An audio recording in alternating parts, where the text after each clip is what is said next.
Hey guys, welcome back to the Readers. I hope you are having an amazing day. Let's get right into the stories. The first one is an entitled People's Story. After years of saving, I finally purchased a charming 3-bedroom house in what seemed like a peaceful suburban neighborhood. The previous owner mentioned nothing about an active homeowners association during our discussions or closing. My real estate agent said something about an old HOA that hadn't been active for years, but assured me it was a non-issue. I poured my heart, soul, and savings into renovating this place.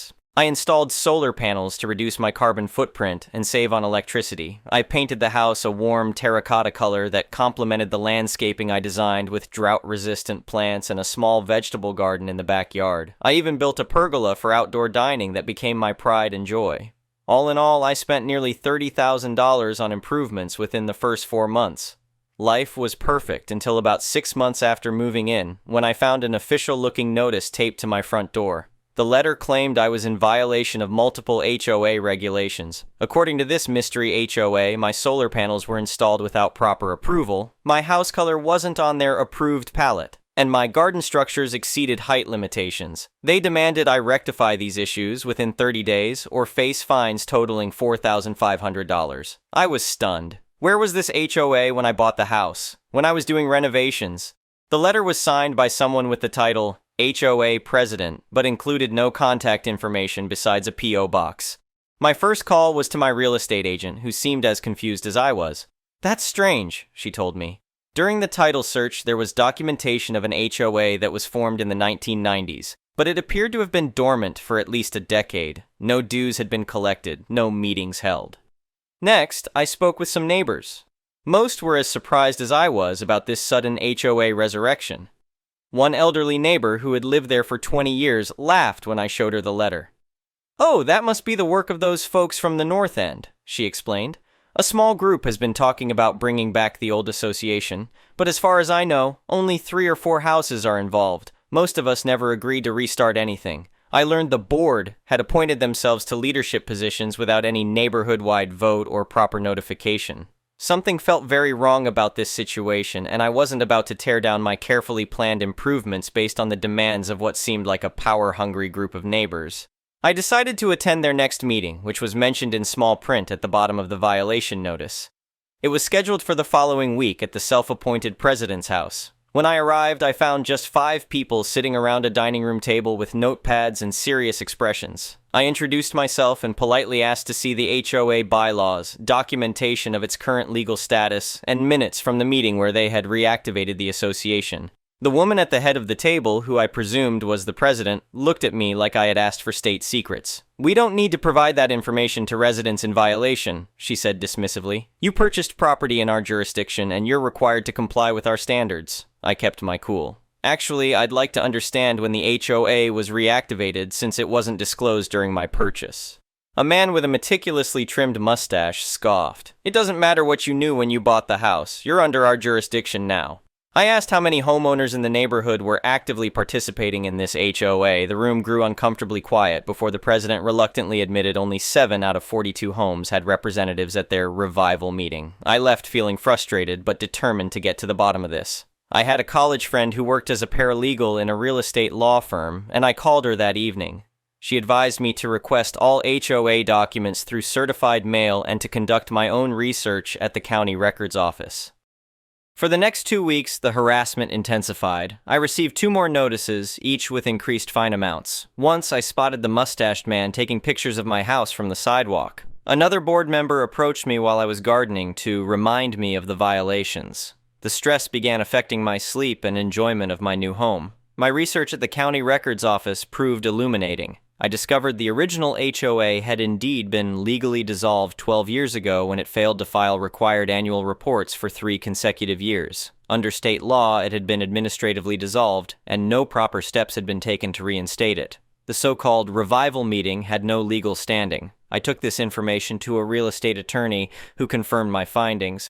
For a $350 consultation fee, she explained that not only was the HOA defunct, but attempting to collect fines under such circumstances could constitute fraud. Rather than immediately confronting them, I followed my attorney's advice and built a systematic case. I documented every communication, photographed the notices, recorded the dates and times of their unwanted visits, and compiled all my research on the HOA legal status. I requested certified copies of the administrative dissolution from the state. During this time, I received a notice that they intended to place a lien on my property for unpaid fines, which now totaled over $7,000. This was the last straw. With my attorney's help, I drafted a formal cease and desist letter outlining the facts. The HOA had been legally dissolved years ago, had not been properly reinstated according to state law, and had no authority to impose rules or collect fines. We stated that any further attempts to enforce non-existent regulations or place liens would result in legal action against them as individuals for harassment and fraudulent misrepresentation. The letter was delivered via certified mail to each of the 5 board members. I also filed a complaint with the State Attorney General's office regarding their fraudulent activities. The response was quick, but not what I expected. Instead of backing down, the HOA president left a voicemail threatening to make things difficult for me if I didn't comply.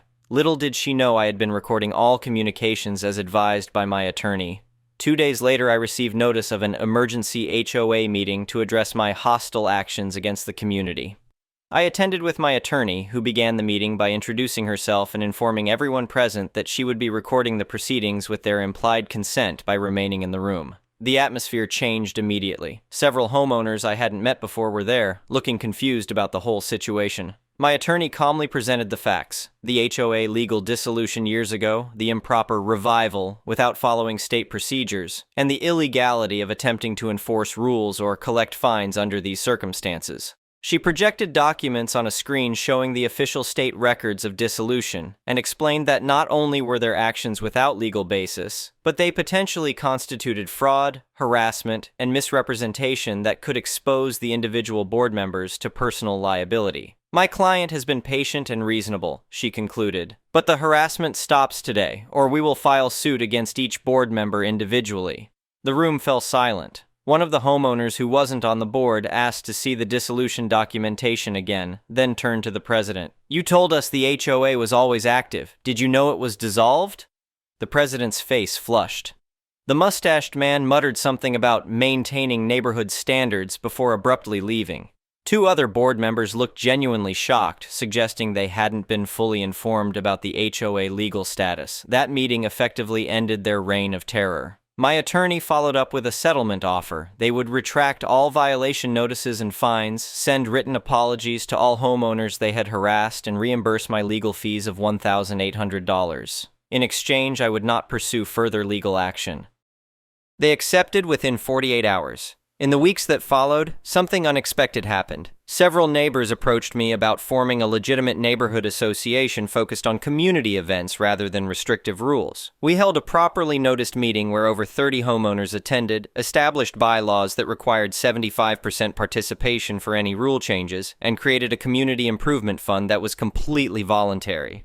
The former HOA president and mustached man put their houses on the market within 3 months. As for me, I completed a new landscaping project featuring a colorful butterfly garden that would have violated at least 3 of their arbitrary rules. Every time I sit under my pergola and watch butterflies visit my garden, I'm reminded that standing up for what's right sometimes requires patience, preparation, and perseverance. I've made wonderful friends in the neighborhood now, and we've established a community that supports each other rather than polices minor details. The elderly neighbor who first told me about the self-appointed HOA has become a close friend, and she often joins me for coffee under my non-compliant pergola. I learned valuable lessons about home ownership, property rights, and the importance of doing thorough research. But most importantly, I discovered that sometimes teaching someone a lesson isn't about revenge. It's about setting things right for everyone involved. The next one is an entitled People's Story. My wife and I moved into our modest suburban home about 3 years ago. We were thrilled to finally have a place to call our own after years of apartment living. The neighborhood seemed nice enough, mostly quiet families and retirees who kept to themselves. Everyone was friendly in that wave when you see each other getting the mail kind of way, but we weren't having block parties or anything. Shortly after we moved in, I developed a bit of a hobby collecting garden gnomes. I know it sounds silly, but it started when my wife bought me one as a joke for my birthday. I named him Gerald and placed him proudly in our front garden. Gerald looked so lonely out there by himself that I decided he needed some friends. Over time, my collection grew to about 15 gnomes, all carefully arranged throughout our front yard. I'd position them thoughtfully, creating little scenes, a gnome fishing in the bird bath, another pushing a wheelbarrow near the flower bed, that sort of thing. Most of our neighbors seemed amused by my growing gnome family. Some even commented that they enjoyed seeing what new positions the gnomes would be in each week. Yes, I occasionally moved them around for fun. The neighborhood kids especially loved them, often stopping by to point out their favorites, but not everyone appreciated my quirky hobby. Enter my neighbor from 3 doors down. I'll just call her Karen. From the moment she first walked past our house and saw my gnome collection, I could tell she wasn't a fan. She'd wrinkle her nose and mutter something under her breath. At the time, I just shrugged it off. Not everyone has to like garden gnomes, right? About 6 months after we moved in, Karen approached me while I was setting up a new gnome addition. A little guy with a red hat holding a lantern. "Excuse me," she said, her voice dripping with fake politeness. "Don't you think those things are a bit tacky?" I looked up from positioning my new gnome. "They're just garden decorations. My wife and I enjoy them." "Well, they're bringing down property values in this neighborhood," she said, crossing her arms. "Several people have commented on how childish they look." "I'm sorry you feel that way," I replied, trying to remain civil. "But they're on my property, and I like them." She let out an exaggerated sigh. "We have standards in this neighborhood. Maybe you should consider something more mature for your landscaping." Before I could respond, she turned on her heel and strutted away. I just shook my head and went back to adjusting my gnome.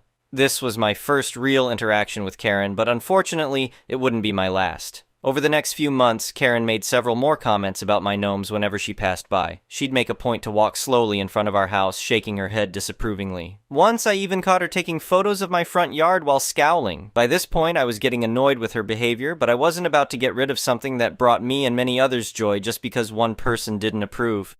After a particularly frustrating day at work, I came home to find my wife looking upset. When I asked her what was wrong, she told me that Karen had approached her that afternoon. She told me I should control my husband's childish obsessions and that we were embarrassing ourselves, my wife said, clearly bothered. She said the neighborhood association was considering sending us a formal complaint. This made my blood boil. One thing was Karen sharing her unwanted opinions with me, but involving my wife and making her uncomfortable crossed a line. Plus, our neighborhood didn't even have an official HOA, just an informal community group that organized block parties and the annual yard sale. They certainly had no authority to police lawn decorations. "Don't worry about it," I assured my wife. "She's just trying to intimidate us. She has no actual power here." Still, the encounter left me feeling uneasy. I decided it might be a good idea to install some security cameras around our property. I'd been thinking about it anyway for general security, but now I had an additional reason. The following weekend, I installed 4 cameras, one facing the street, one covering the front yard, one at the side of the house, and one overlooking the backyard. As it turned out, this was one of the best decisions I've ever made. About 2 weeks after installing the cameras, I received an alert on my phone while at work. The front yard camera had detected motion. I opened the app, expecting to see a package delivery or maybe a neighbor walking their dog past our house. Instead, I was shocked to see Karen marching straight up our front walkway, headed for one of my gnomes. I watched in disbelief as she bent down and picked up Gerald, my original gnome. She looked around furtively before shoving him into her oversized purse and hurrying back toward the sidewalk. I couldn't believe what I was seeing. This woman was actually stealing my property. I immediately called my wife to tell her what had happened, then left work early to file a police report. I had clear video evidence of Karen trespassing and stealing from us. The officer who took my report seemed amused by the situation but assured me they would take it seriously. The next day, Karen returned home to find 2 police officers waiting for her. They explained that they had video evidence of her stealing my gnome and asked her to return it. According to the officers who later updated me, Karen turned bright red and initially tried to deny everything. When they mentioned the video, she changed her story, claiming she was just removing an eyesore for the good of the neighborhood. Eventually, she reluctantly retrieved Gerald from her garage and handed him over. I thought that would be the end of it. Karen had been caught, embarrassed, and forced to return my property. Surely she would keep her distance now, right? Wrong. A few nights later, I received another alert from my security cameras. This time, it was 11:30 p.m., well after most of the neighborhood had gone to bed. The footage showed Karen creeping across my lawn with what looked like a garbage bag in her hands. She was clearly trying to be stealthy, hunched over and looking around constantly. I watched in real time as she began collecting my gnomes one by one and shoving them into her bag. She was trying to steal my entire collection. I immediately called the police and then, still watching the feed, decided to take matters into my own hands. I turned on all the exterior lights at once and opened the front door. Karen froze like a deer in headlights, halfway bent over one of my gnomes, her bag already bulging with several others. "What the hell do you think you're doing?" I shouted, my voice probably waking up half the block. Karen straightened up quickly, dropping the bag with a clunk as several gnome hats poked out from the top. "I'm performing a community service," she said haughtily, as if she had every right to be on my property at nearly midnight. "These hideous things are an embarrassment to the entire neighborhood. I've had multiple complaints." "The only one complaining is you, Karen," I said, stepping onto my porch. "And this is the second time you've tried to steal my property. The police are already on their way." Her face paled slightly at that, but she stood her ground. "You're overreacting. These are just cheap lawn ornaments." "They're my lawn ornaments on my property," I countered. "And you're trespassing. Again." "Fine," she huffed, giving the bag a kick. "Take your precious gnomes, but don't think this is over." She stormed off just as the police car pulled up. I explained what had happened and showed them the security footage. They took a report, but said that since she had left the gnomes behind this time, there wasn't much more they could do except warn her to stay off my property. After this incident, I decided to be proactive. I printed several still images from my security footage showing Karen trespassing and stealing, along with copies of both police reports. I then delivered these to everyone on our street with a brief note explaining that if they saw this woman on my property, they should call the police immediately. It was perhaps a bit dramatic, but I was fed up with her entitled behavior. Most of my neighbors were sympathetic. A few even shared their own Karen stories. Apparently, I wasn't the first person she had harassed over lawn decorations. One elderly couple told me she had repeatedly complained about their bird feeders attracting vermin, aka songbirds, to the neighborhood. For almost a month after my flyer campaign, Karen seemed to be keeping her distance. I occasionally saw her walking on the opposite side of the street, shooting daggers at my house with her eyes, but she made no attempt to approach. I allowed myself to hope that perhaps she had finally gotten the message. Then came the incident that would change everything. It was a Saturday afternoon, and I was inside watching a game on TV while my wife was out shopping. My phone buzzed with a security alert, and I opened it to see Karen once again on my property. This time, she wasn't going for the gnomes. Instead, she was taking photos of my house from various angles, occasionally scribbling something in a small notebook. I sighed, paused the game, and headed outside to confront her. "Karen," I called as I stepped onto my porch, "you need to leave. You're trespassing again." She jumped, clearly not expecting to be caught. "I'm documenting code violations," she said defensively, holding up her notebook. "The gutters on your house are sagging, your mailbox is non-regulation, and these things," she gestured at my gnomes, "are creating a hazardous environment." I fought the urge to roll my eyes. "There are no code violations here, and even if there were, you're not a code enforcement officer. You're just a neighbor who can't mind her own business." "We'll see about that," she snapped, taking one last photo before turning to leave. As she marched across my lawn toward the street, her foot caught on something. One of my gnomes, a little fellow I called Winston, who was partially hidden by some decorative grasses. Karen let out a surprised yelp as she lost her balance, stumbled forward a few steps, and then fell face first onto the sidewalk. I rushed over, genuinely concerned despite our history. "Are you okay?" I asked, offering a hand to help her up. She swatted my hand away, her face contorted with rage and pain. "You did this on purpose!" she screeched. "You put that thing there to trip me!" "The gnome has been in that same spot for months," I said calmly. "And you wouldn't have tripped on it if you weren't on my property without permission. Again." Karen struggled to her feet, wincing as she put weight on her right ankle. "You'll be hearing from my lawyer," she spat. "You can't just leave traps for people in your yard." "It's not a trap, it's a garden decoration," I replied, my patience wearing thin. "And you're trespassing, which I have on video. Again." She limped away, still hurling threats about lawsuits and negligence. I went back inside, rewound the security footage, and watched the incident again. The video clearly showed Karen wandering around my yard uninvited, then tripping over Winston, who was in plain view. He wasn't hidden or placed in a walkway. She had simply not been watching where she was going while trespassing on my property. I saved the footage, figuring it might come in handy if she actually followed through on her threat to sue. Part of me doubted she would. Surely no lawyer would take such a ridiculous case, right? I was wrong. 3 weeks later, I was served with a lawsuit. Karen was suing me for medical expenses, pain and suffering, and emotional distress, claiming that I had negligently created hazardous conditions on my property with my excessive and improperly placed lawn ornaments. According to the court documents, she was claiming that she had been invited onto the property to discuss neighborhood concerns, and that I had maliciously placed a hard object partially concealed by vegetation with the intent to cause harm. She claimed to have suffered a sprained ankle, bruised ribs, and facial abrasions requiring medical attention. She was asking for $75,000 in damages. I nearly choked when I saw the amount. This was beyond ridiculous. I immediately called my homeowner's insurance company to report the lawsuit. They assigned an adjuster who came out to inspect my property and review the security footage. After seeing the video of Karen clearly trespassing and then tripping over an obviously placed garden gnome, the adjuster actually chuckled. "This is one of the most frivolous lawsuits I've seen," he told me.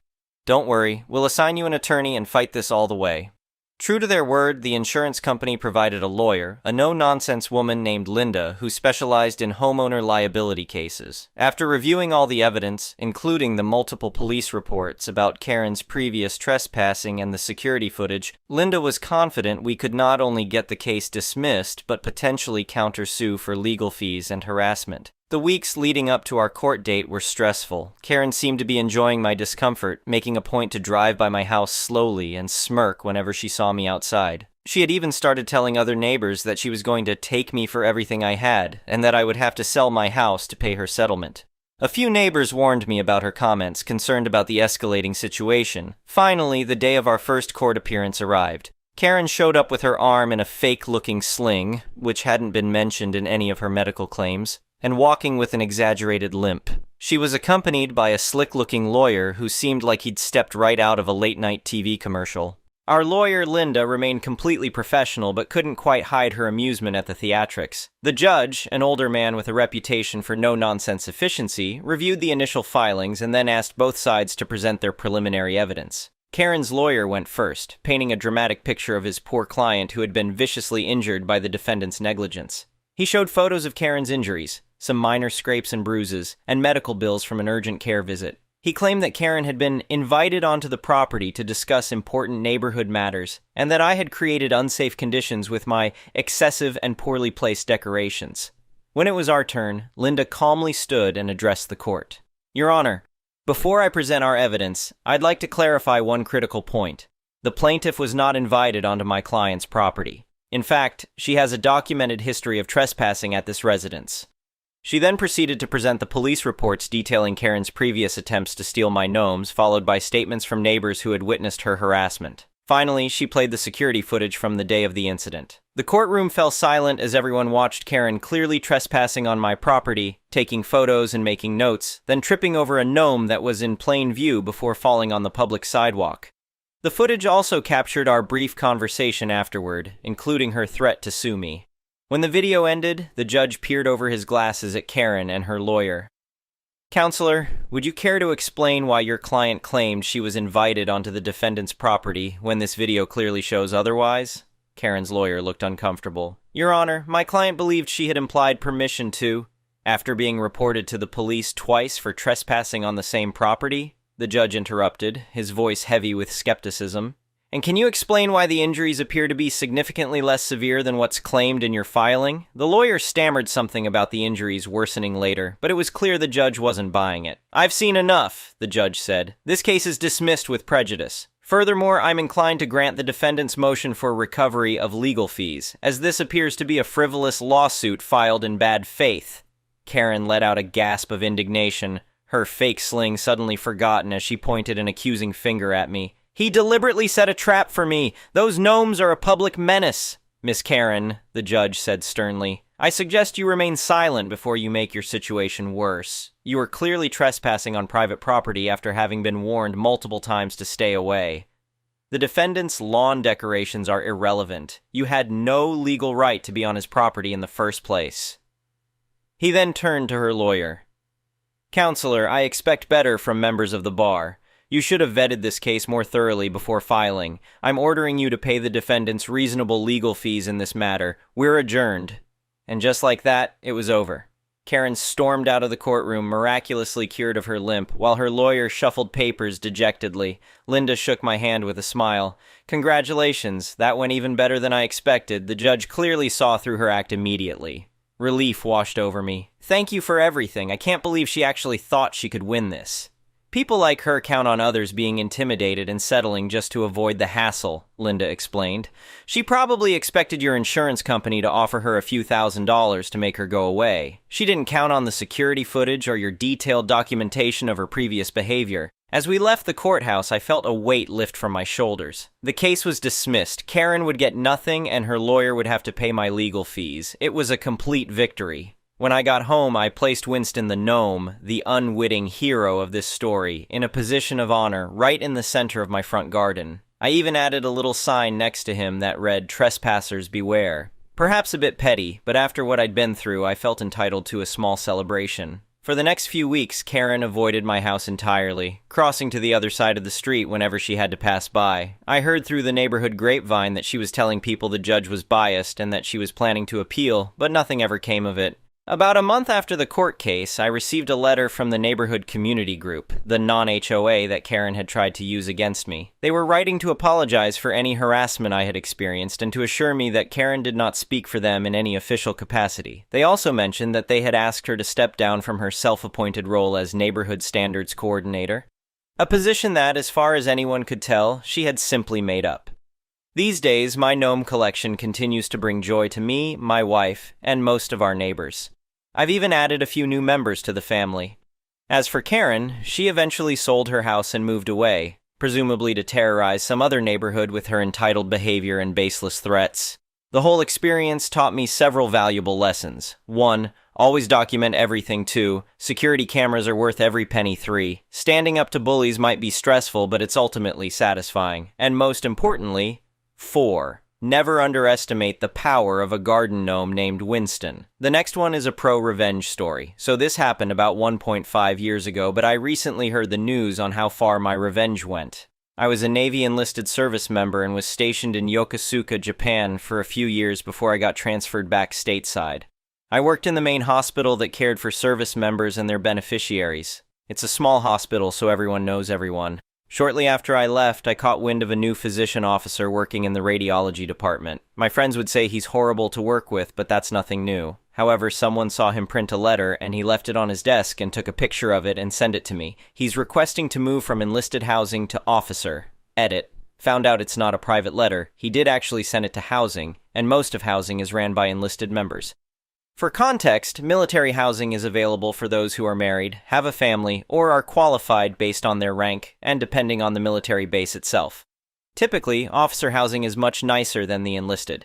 In Yokosuka, housing is basically the same all around because it's overseas. But most of the housing are apartments, and each apartment complex is called a tower. Example, Fuji Tower. There are 9 towers and 2 are for officers, since enlisted members outnumber officers by a lot. Now, one thing about the military crap happens. When getting stationed, it is the active duty member's responsibility to either apply for housing on or off base before arriving, depending on what is allowed. If there is limited space and you don't apply for housing on time, then you get put where there is space. So our new officer got placed in an enlisted tower. Mind you, enlisted members have families of their own, and other officers have been placed in enlisted housing before without an issue. Here are some quotes in his letter. And yes, this guy has a PhD. I have many valid objections to living in a building of almost all enlisted, and even many lower enlisted being an officer. There's a lot of crime, violent actions, drug use, and alcoholism that happen in enlisted housing. There are also sexual assaults and other perverts. I have a good-looking family, a wife and 2 daughters aged 3 and 4. They are prime targets to be victims for these enlisted deviant activities. My family should be safe in housing that is with officers. Officers are much more respectable, and these types of deviant activities are incredibly rare compared to the deviant activities of enlisted being commonplace.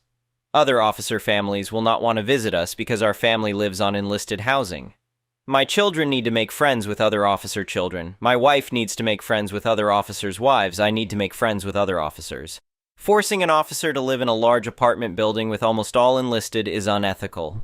You get the idea, so this guy basically looks down on all enlisted service members, assuming every single one are drug users, perverts, pedos, criminals, etc. The kicker? He was an enlisted Army member before going to officer school. In civilian terms, think of a manager that discriminates and calls all of his subordinates criminals, violent, alcoholics, pervs, drug users, etc. based on your job position, forgetting that some have a family and, maybe aren't any of those things. And he not only have the authority to ruin your work life, he can ruin your personal life. Deny days off, make you stay late, write you up if he doesn't like you and not letting you promote.